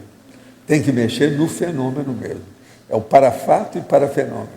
E entrar nisso. Eu não acho que temperatura seja grande coisa. Mesmo quando eu estudava efeito físico, eu já falava nisso. Entende? O negócio é a sensação, a vivência que a pessoa tem perante a realidade. Agora, é impressionante, com o passar do tempo, as conquistas que você vai alcançando com isso. Isso é um absurdo. A gente fala, a pessoa custa entender. Sabe como é que é a situação? Mas, por exemplo, as nuances, sabe, a sutileza, o problema dos glimpses, os lampejos, as coisas que aparecem. São impressionantes. Tem gente que está estudando essas coisas comigo, por exemplo, o próprio Pedro tem estudado. Você já viu a sutileza de bobagem. No entanto, é um fato, mas é uma sutileza difícil de você expor. Até para expor, às vezes, tem dificuldade. No entanto, você vivenciando aquilo, você vê a realidade, não tem jeito de fugir. Então, isso é que eu recomendo que você estude. É fenômeno, parafenômeno. E a partir de você. Agora, a primeira coisa que tem é aquela minha técnica, não tem outro jeito, isso não tem substituto. É anotar, registrar tudo, mesmo aquilo que seja totalmente significante ou aparentemente irracional, não interessa, anote. Daqui a um ano, aquilo vai fazer sentido para você. Agora, tem que fazer e deixar passar um ano, todas as anotações, aí você dá um balanço daquilo. Olha todos os fatos que sejam mais ou menos aproximativos. Vê o que é que tem convergência. E aquilo fica mais claro com o tempo. Você entendeu esse trecho? Sim, eu acho que é importante o autodesenvolvimento parapsíquico. Agora, seria bom, você tem acompanhado as dinâmicas aí, né? Você já participou disso, né? Essas dinâmicas, você nunca pode perder isso. Agora, você é dos caras que divide ir no acoplamento 6 vezes em seguida. Ô Fafá, dá um jeito nele. Professor, quando eu vou para o complementário, acaba o complementário e eu não percebo nada. Isso pois é, mas vai para perceber. Faz ele gastar dinheiro para ele ver que ele está ali, que aquilo tem valor, alguma coisa. Aí ele vai dar valor, ele vai prestar mais atenção. Vamos ver o dia que tem a complementar mais caro, põe ele lá para pagar tudo. Entende? Que assim ele vai gastar, ele vai ver o negócio como é que é. Não é fácil. Professor, eu tenho pelo menos uma inspiração de que o entendimento dessa conexão entre intrafisicalidade e multidimensionalidade pode permitir o desenvolvimento de tecnologias, temos aparelhos médicos. A paratecnologia. Aparelhos médicos que podem ajudar digamos, Mas agora, eu já desisti dessas coisas há muito tempo. Quando eu era mais moço, comecei com a medicina, eu vi que o processo do timo seguia depois com a pessoa adulta. Eu falei e quase me bateram por causa dessa história. Com o passar do tempo, fizeram mais experiência, chegaram à conclusão que tem casos que o timo prossegue, mesmo depois que a pessoa é adulta. Aí, lá pelas tantas, eu queria estudar, e a minha técnica era estudar o processo do macrosoma, que é um negócio totalmente diferente, por causa do processo do serenão. Aí eu falei com vários amigos meus, etc., inclusive com o César Lattes. O César Lattes fica para mim assim, Paulo, não entra nisso. Não vale a pena, que o povo tudo aqui é doido onde ele está. E eles achavam que o César Lattes era doido. Se você entrar com uma coisa dessa, é um absurdo. Como é que você vai falar para os seus colegas que você está falando uma coisa que o homem sempre teve e que nunca ninguém viu? Que a medicina nunca nem pensou no assunto. Então ele fala assim, desista disso. Se o aparelho funciona, não precisa ninguém acreditar ou deixar de acreditar. Mas o aparelho não resolve nisso. O aparelho nosso é você, a consciência, sou eu. Se quer estudar a consciência com o aparelho, você está perdendo seu tempo. Está muito superficial. Está escrevendo na água. Isso não resolve. Dando rasteira no vento. Cuspindo para cima. Por exemplo. Não dá. Tem que ser a coisa para você entrar no assunto, para valer. Por exemplo, professor, nós podemos desenvolver a telepatia, mas, no entanto, nós usamos celulares, telefones celulares. Telepatia tem, eu te dou as dicas do que é que vai fazer, que o negócio é muito mais sério do que isso. É o que eles estavam querendo fazer comigo até nos Estados Unidos. Então, por exemplo, eles colocavam um local que eu vi onde é que era nos Estados Unidos, uma determinada sala, só para eu sintonizar e saber onde é que era. E lá eles colocavam o indivíduo. E eu ficava no Rio de Janeiro. E eles lá de olho. Tudo duplo cego. Ninguém conhecia ninguém lá entre eles. Mas eu sabia onde é que era o lugar. Mas não conhecia o cara, não vi ninguém, não sei nada. Então aquilo ficava só no contato de telefone. Você está entendendo? Eu no Rio e eles nos Estados Unidos, lá naquela sala. E eu então falava com ele agora. Vocês agora colocam todo o sensoriamento em cima dele, que eu vou abaixar o batimento cardíaco desse cara. A distância. Então eles iam ver que eu estou funcionando à distância. Ninguém está sabendo o que eu estava fazendo. O cara não sabia o que eu estava fazendo com ele. Como é que é isso? Isso tudo se pode fazer.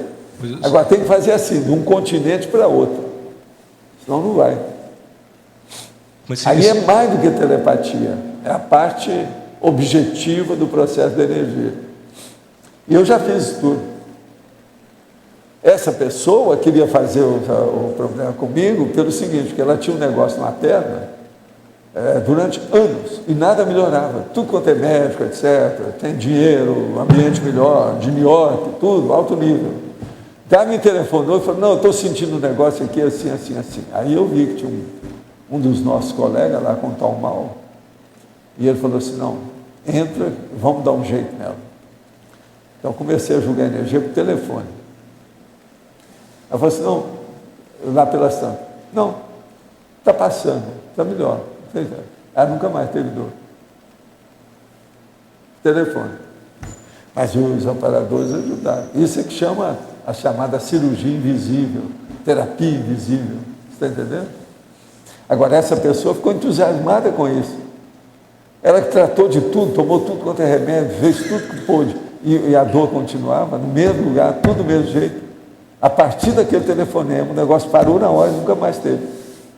Então ela queria que eu fizesse isso com um monte de gente. Tudo quanto é lado, na Europa, nos Estados Unidos. Eu falei assim, não, eu não vou entrar nessa.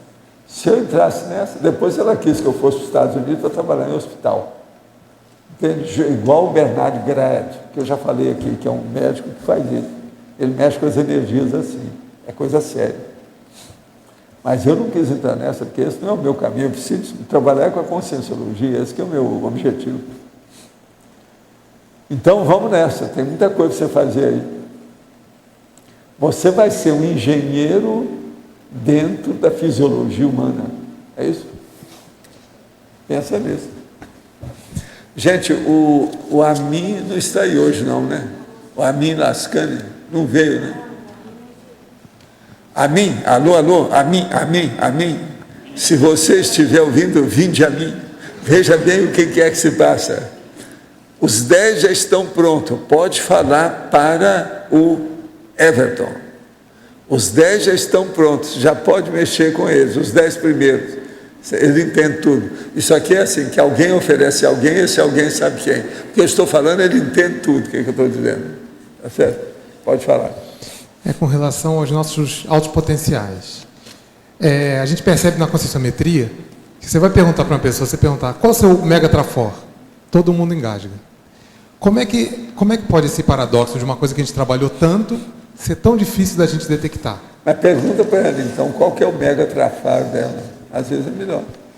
O pessoal identifica mais fácil. Pois é, já é uma grande coisa. A coisa mais importante é saber os erros da gente, não as coisas boas só.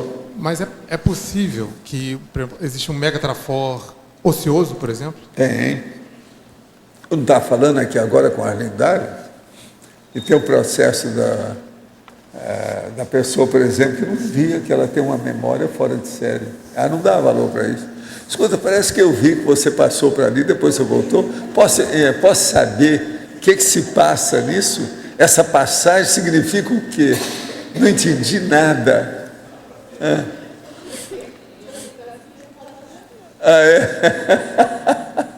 Quer dizer que é o processo de prosêmica. É uma terapia ou é uma patologia prosêmica isso aí? É isso? De aproximação espacial. As duas coisas. O negócio é sério. Agora, eu só pergunto uma coisa, Pilar. Ela não está fugindo de você, não, né? Não é por causa da sua companhia, não. Porque senão Será que ela está triste, não quer ficar de você, que representa alegria? Eu vou cantar aquela música, voltei, aqui é meu lugar. Ah, é? Eu não entendi nada. E outra coisa, ela não muda simplesmente, ela leva um comboio com ela, 1 milhão de coisas. Mas, professor, o que falta, basicamente, para a gente entender mais do nosso Mega Trafora e a gente identificar com mais segurança? O que falta no Trafor é mesmo pesquisa, estudo, cognição, né? Se a pessoa começar a estudar mais, ela vai aprender alguma coisa. Não, mas eu digo, por exemplo, Trafor. Às vezes a gente... Pois é, o Trafor mesmo. Estou falando do Mega. O Mega agora, que todo mundo engaja. Agora, outra coisa séria. Às vezes a pessoa não quer assumir a responsabilidade de ter aquilo. Isso é mais comum do que se pensa. Tá certo? Você vira para a pessoa e fala que ela tem aquilo. Então, aquilo acarreta uma responsabilidade enorme dela ajudar uma multidão. E ela, às vezes, não quer enfrentar esse arregaçar de mangueira. Mas aí que tá. Tem gente que gostaria muito de saber. Ah, sim, mas quer saber aquilo que não vai dar trabalho, que não dê responsabilidade. Entende? Vai com calma. Mais ou menos. Aqui não fica olhando só o Trafor, não. Tem que olhar é Trafar. Não, a gente olha também até mais... Parece que fica mais fácil até detectar, mais dizer assim, não é bem com fácil segurança. assim, não. Eu não acho que seja tão fácil, não. Não, as pessoas têm mais... Tem trafaros mais sutis, são muito mais difíceis de você, vamos dizer, fazer o diagnóstico do que um traforo. É porque sutis. Se a gente pede assim, ó, faz 2 minutos, faz uma lista com 10 trafares e trafores.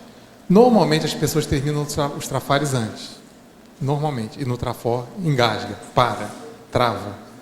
Quando fala de mega trafor, se for de ou mega trafor ou alguma coisa muito relevante, a pessoa também engasga. Então é isso que eu queria dissecar. Mas aí insista que você vai ver que as coisas não são tão assim, não. Pô, fica mais claro. Você está na Consul, né? Você está com tudo. Viva o conscienciograma.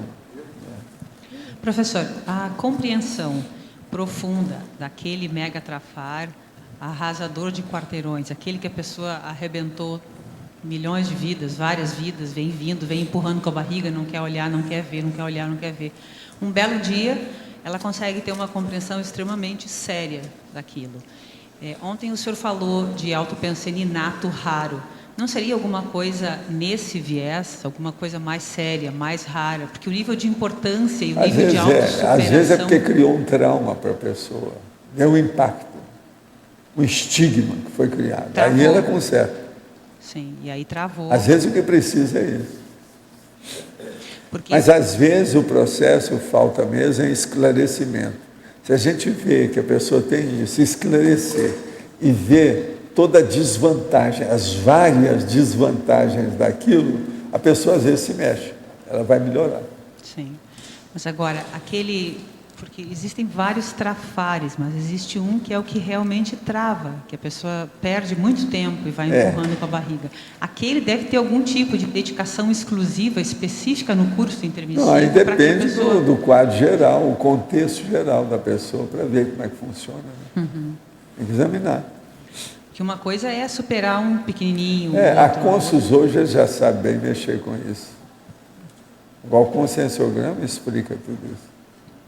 Só olhar bem lá, que ele dá direções de tudo quanto é lado. É só olhar. O que eu achei dentro disso é que aquele que é mais doloroso teria que ter uma dedicação de bastante tempo para a pessoa estudar essas ideias, assimilar e se preparar. Às vezes aquele doloroso, a pessoa ainda não tem gabarito para pegar. Ela tem que ver aqueles que estão antes de chegar nele. Certo. Aqueles que compõem o processo para chegar lá. Que é o que nós chamamos a sala do espaço perdido. Que é a antessala, sabe? A soleira da porta. A entrada. Isso aí que às vezes tem que examinar. Mas então a parte aqui dos altíssimos. As crianças alemãs com problemas sociais, drogas, familiares, ou que tiveram qualquer problema com a polícia, estão sendo enviadas a Portugal para famílias de acolhimento. O único requisito é que falem alemão. Essas famílias estão, na maioria das vezes, só preocupadas com o dinheiro e não com a educação ou bem-estar das crianças. O suposto acompanhamento psicológico quase que não existe, porque tudo isso se tornou um negócio para todos os intervenientes da rede. A situação já deu muitos problemas e estourou para os dois lados. Nesse momento, não sei como está ou se acabaram com isso. Acompanhei de perto esse caso porque a minha ex-sogra, na Suíça, foi uma das pessoas que acolheu muitas crianças. Nunca concordei com o que vi, sempre dei contra nela. Vocês estão vendo as crianças alemãs com problemas sociais, drogas e familiares. Estão mandando para fora. A culpa não é das crianças, são dos adultos alemães. Essas crianças já devem estar piradas por causa do ambiente que está lá. Eu falei isso com a minha mulher. Se a gente soltar esse menino aqui, ele vai ficar doido. Um ambiente hostil desse jeito, é doido em pouco tempo. Esse povo todo lá deve estar fazendo as crianças tudo ficar doido. Agora, ó, eles vão ter que tomar alguma providência cedo ou tarde. Eu tinha falado isso com a minha mulher. Isso aconteceu faz mais de 20 anos. Já faz mais ou menos 30 anos, 30 e poucos anos. Eu tinha falado com ela. Eles vão ter que tomar uma providência, porque senão a população vai diminuir cada vez mais, vai ficar só de gente hostil aqui dentro. Eles vão brigar entre eles. Deve ser isso que está começando a acontecer. Agora estão mandando fora para Portugal, para a Suíça, essa é terrível. Comecei a tomar recentemente um remédio para déficit de atenção, Ritalina, metilfenidato. Isso é um perigo, hein? Cuidado. Não tem de fato a comprovação psicológica do que preciso do remédio e que sou deficiente em atenção. Resolvi experimentá-lo para observar minhas reações com ele, nos estudos e no foco geral das situações. De fato, obtive alguma melhora significativa em vários setores.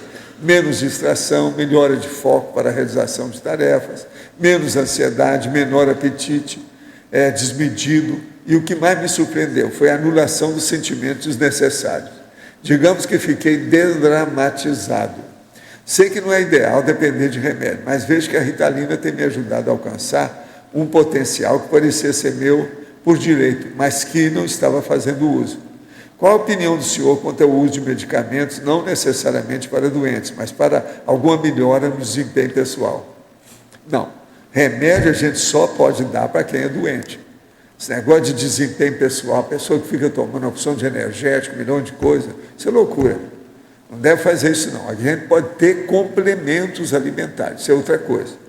Agora, ó, Ritalina é coisa braba. Olha bem o tempo que você vai tomar isso, como é, que é muita gente aí que já passou mal com isso. Cuidado. E outra coisa, depende da sua idade. Tudo indica que você parece ser adulto. Se já é mais de 26 anos, ok, olha bem. Agora, se você é mais jovem, cuidado. Há alguns meses passei a sentir dores nos ouvidos pela madrugada. São dores agudas e rápidas. Já fui ao médico, fiz exame, mas o médico disse que está tudo bem. Tem uma sinalética que identifiquei de amparo no ouvido direito, porém são sensações diferentes. O senhor já ouviu falar de algum caso parecido? Não. Ouvido processo de sinalética é muito comum por causa do tímpano. Isso aí tem que examinar com calma. Agora, no seu caso, é preciso ver a sua idade para ver, porque conforme a idade, a pessoa tem dor de tudo quanto é jeito. Depende do que é. E isso é temporário, é efêmero. Aquilo dura pouco. Deve-se examinar seu caso para ver como é que é. Vamos ver com o tempo. Agora, olha a sua idade com isso. A maioria desse povo, seria bom até eu falar isso para os teletertulianos. Quando mandar as coisas para mim, não precisa mandar seu nome, mas manda pelo menos a sua idade, onde é que você mora. Isso ajuda para a gente ter uma ideia da pessoa. Eles não mandam nada, pensam que a gente sabe tudo, só de ver o tipo de letra que o cara escreve. As letras são as mesmas, de computador, não adianta nada. Estou com uma tosse irritante, que quando vem, parece que vai me sufocar. Já fui ao médico e está tudo bem com os meus pulmões. Estou passando uns dias aqui em Foz. Quando dá, assisto tertúlia e fiz outro dia o laboratório da sinalética energética. Faço tratamento de ansiedade e sei que alguns dos componentes podem ocasionar essa tosse. Às vezes penso ser energético. Estou trabalhando em energia e não sei mais o que fazer. Tem alguma sugestão? Não. O problema é, se você está aqui, você deve procurar o Dr. Marco Antônio, que é especializado nisso. Esse é o meu médico, e quando eu tenho tosse, quem me vê, ele é muito bom. Eu já tenho experiência com ele. É aqui de Foz. Agora, ó, na sua idade, você está na terceira idade. Então, tudo pode acontecer. É bom te examinar com calma. Ver como é que estão esses pulmões com calma. Eu e meu irmão somos gêmeos bivitelinos. Não, isso aqui não é o mesmo. Ah, é o mesmo, mas ele está explicando mais coisa agora. Somos gêmeos bivitelinos, ele é motorista profissional e eu sou concorrente ao vestibular de medicina na UFG. Ainda estou na dúvida se vou ser um fisiologista para trabalhar no futebol ou neurologista. Poderia me dar uma dica? É preferível ser neurologista. É. Agora, ele, veja bem, é motorista profissional. Pois é, o irmão é motorista profissional. E ele quer ser neurologista. Cada um faz o que pode. Por aí, ó, mais uma vez, prova aquilo que eu digo para vocês. Agora, ó, se os dois não se dão bem, aí é que é o mais brabo entre eles. Não brigue com seu irmão, tá certo? Já está na hora de cair a ficha. Olha bem isso aí. Se uma pessoa, ela é gêmea e briga com aquela pessoa que renasceu com ela, essa é pior do que a pessoa que não consegue um duplista. Muito pior. Por quê? Ela já nasceu com uma dupla, de algum modo. Se não dá certo, como é que fica? Não brigue com o seu... Outra coisa, você que é obrigado, você que tem o dever, a obrigação de não brigar. Por quê? Tudo indica que você é mais lúcido do que ele. Pelas profissões que vocês estão escolhendo, já mostra isso. Motorista profissional para neurologista, a diferença é enorme. Com isso, eu não sou contra os motoristas, não. Agora, o processo todo é o seguinte, o neurologista pode ser um motorista. Agora, o motorista nunca pode ser um neurologista. Então, a diferença é enorme, não adianta querer defender. Essa é terrível, né? Como argumento, não tem saída isso aí. Professor, aqui, ó, na página 15, por favor, em tecnologia. Sim. A segunda técnica. A técnica das compensações intraconscienciais. Aí isso tem, eu já tenho meus livros, 700 experimentos, tem tudo isso. Olha lá. Isso é hora que você está por fora. Você está vendo que a Fafá não leu tudo. Professor, ela pode te ajudar, mas não ajuda tudo, não. Eu realmente sobre isso não sabia. Ela não está sabendo disso, é uma coisa curial. Curial. Agora, não posso estar falando curial, porque talvez ela não vai entender o que é também, né? Se ela não leu isso. Professor. Mas é uma coisa trivial. Normal. Ela não está sabendo, pensa bem no resto. Mas a Fafá sabe muita coisa. Professor. Agora você sabe, é preciso só de abrir os olhos para ela não fazer nenhuma falácia. Professor, aqui no A de Amor, aqui em cima. A de Amor. A de Amor. O verbete autopotencial integrado está relacionado com a recuperação de cons? Tá, até um certo ponto está. O que é, do ponto de vista da intraconscienciologia, que não está relacionado com... Tudo está. Mas esse aí está, em grande escala, em grande valia. Não há dúvida que está. Tá bem, obrigado. Megacons. Megacons. Uma hora nós vamos trazer um verbete aí sobre a autorrecuperação dos megacons. Vocês verem como é que é. Professor, letra B aqui em cima? Sim. No verbete que o senhor está falando de integração e convergência dos potenciais, de que forma os megatrafores delineam a linha de proexis? É o megatrafor que faz isso, porque a pessoa ela já consegue, pelo megatrafor, alguns resultados positivos. Se ela consegue isso, ela abre o caminho para outros resultados positivos. Não vai ser através de um megatrafar que ela vai conseguir isso. Tem que ser através de uma virtude, de um predicado, de uma boa tendência, de um bom desempenho. Então, identificar os megatrafores é um passo para identificar a linha de proexis? Total. É das coisas mais sérias que tem. Por isso que eu falo. Quer saber como é que é você e a sua vida? Olha o conscienciograma. Para isso eu fiz um livro. Demorei 22 anos para fazer. Ele me deu mais trabalho do que o projeciologia. Ele é bem menor. É um manual. É um livrinho. Projeciologia já não é. Projeciologia hoje tem 1.200 páginas. Só que Maxi, nessa linha de pergunta dele, mas até que ponto essa ProEx também não teria a ver com a interpresão grupocármica que a pessoa teve no passado e ela estaria trabalhando justamente para limpar isso aí? Não, isso tudo aí tem, nós não estamos estudando isso. Se você for estudar isso aí, é outro assunto, né? Outros 500 cruzeiros. Mas com relação ao que ele colocou da programação assistencial. Mas pode ser, é uma opção de coisa. Não, porque você falou assim, a pessoa que tem um trafor, aquele trafor abre um caminho para ela, ela vai acabar atuando mais naquilo, porque vai ter mais rendimento a partir daquilo, né? Agora, quanto mais a pessoa souber o que ela tem, o que ela é, melhor para qualquer coisa que ela quer decidir, para criar um novo patamar de conhecimento. Qualquer autocognição ou neocognição, é muito importante saber o que ela tem. Quais são os implementos que eu possuo? Quais são as minhas potencialidades? Não, isso é porque eu estava pensando, por exemplo, no caso de alguns amparadores, o senhor comenta, que nem, por exemplo, o espartano, que ele atua numa linha bem específica lá, né, de processo político, né, desse tipo de desassédio. Ele, quando vier ter uma ProEx aqui, como consim, ele inevitavelmente vai acabar atuando nessa linha ainda, não é? Não, nem tanto. Foi pelo seguinte, já faz muito tempo isso. Faz mais de 20 séculos. Quantas vidas já não teve depois disso? Ele só, a hora que falou para mim, não, você é de Esparta. Eu era, sabe? O eu era de Esparta, você era de Atenas. Mas ele quis dizer uma certa raiz nossa. Qual a relação nossa? Mas isso não quer dizer que ele seja só isso. Mas ele tem muita habilidade paradiplomática nas coisas. É o que a gente percebe aí. Muito forte. Agora, o chefe, você como o Max está ficando mínimo. Você andou emagrecendo, né? Perdi um pezinho. É a médica que está orientando isso, é isso? Está lá com um monte de ferro. O que é isso? Ele é o Minimax agora? Minimax. Ele emagreceu só de olhar. Você sabe, meu olho clínico é terrível, né? Ele tirou os 50 excessos. anos de praia que eu tenho. Hein? Ele tirou os excessos. Tirou? As gordurinhas. Então, quer dizer que você fez uma lipoaspiração. Uma lipo. Uma lipo. Não, as pessoas estão fazendo a lipo com alimentação, né, com a dieta. Isso aí é importante.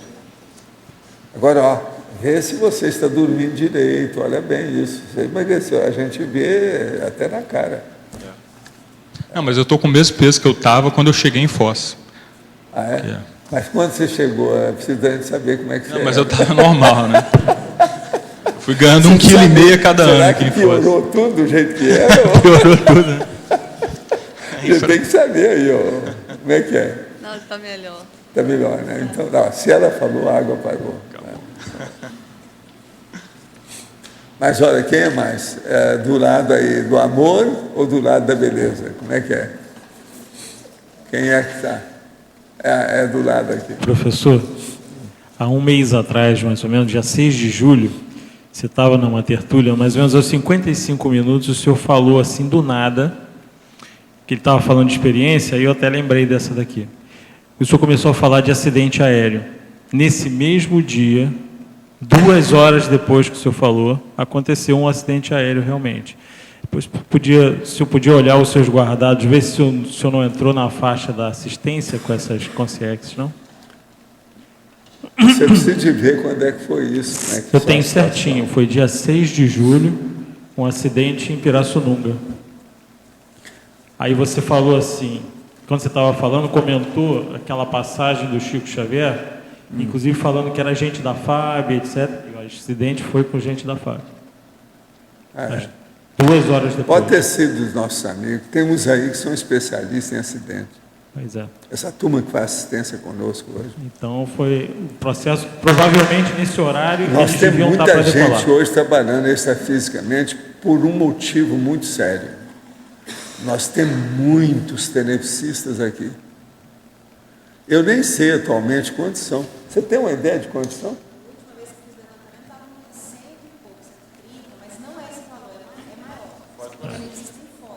Só em Foz, 130. Então você pensa, isso aí é o núcleo maior de tenepsista que tem na Terra.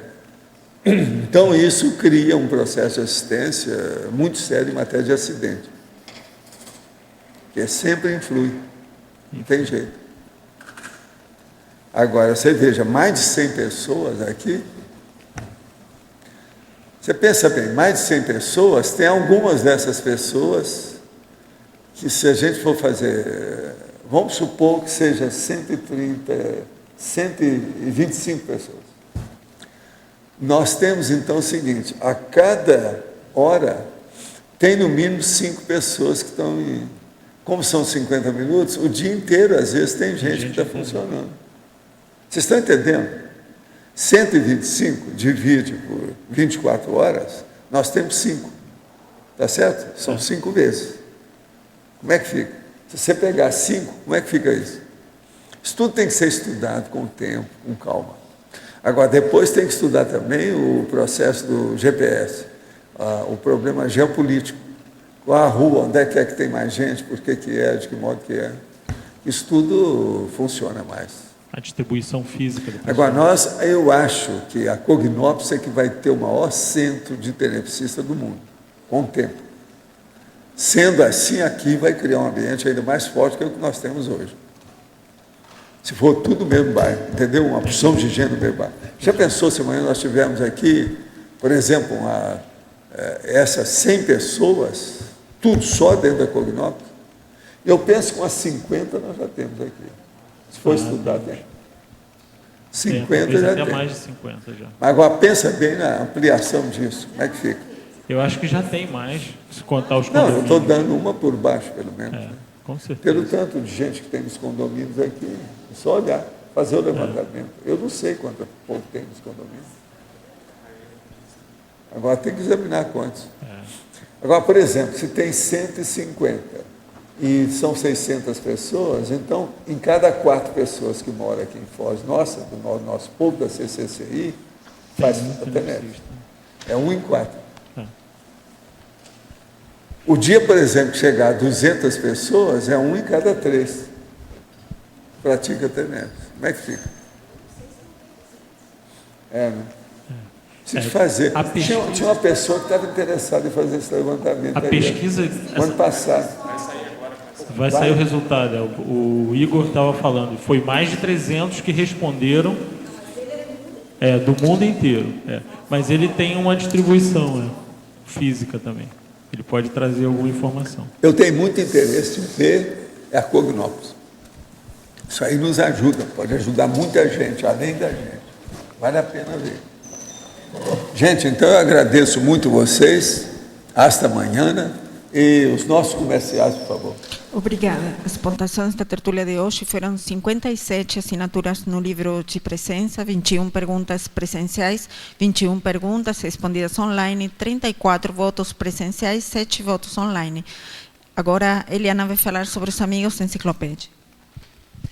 Boa tarde. O programa Amigos vai sortear agora, dia 4 de setembro, um netbook HP com câmera, 2 GB de memória RAM, 160 GB de disco, Windows 7. É um instrumento muito útil para ser usado aqui nas tertúlias e nas suas autopesquisas também. Dia 4 de setembro, também um curso e um livro serão sorteados. Assim, nós aguardamos você, amigo da enciclopédia, que teve sua assinatura vencida nos últimos meses, retorne. Estamos esperando o seu retorno para continuar mantendo toda essa mega estrutura. E você que não é amigo, também está convidado a fazer parte deste mega empreendimento. Você pode ligar no 45 35 25 26 52 no CAEC, fazer sua assinatura com o cartão de crédito ou pelo site www.enciclopediadaconscienciologia.org. Obrigada. O verbete eleito para amanhã é liberdade vinculada, especialidade vinculologia. Obrigada e boa tarde a todos.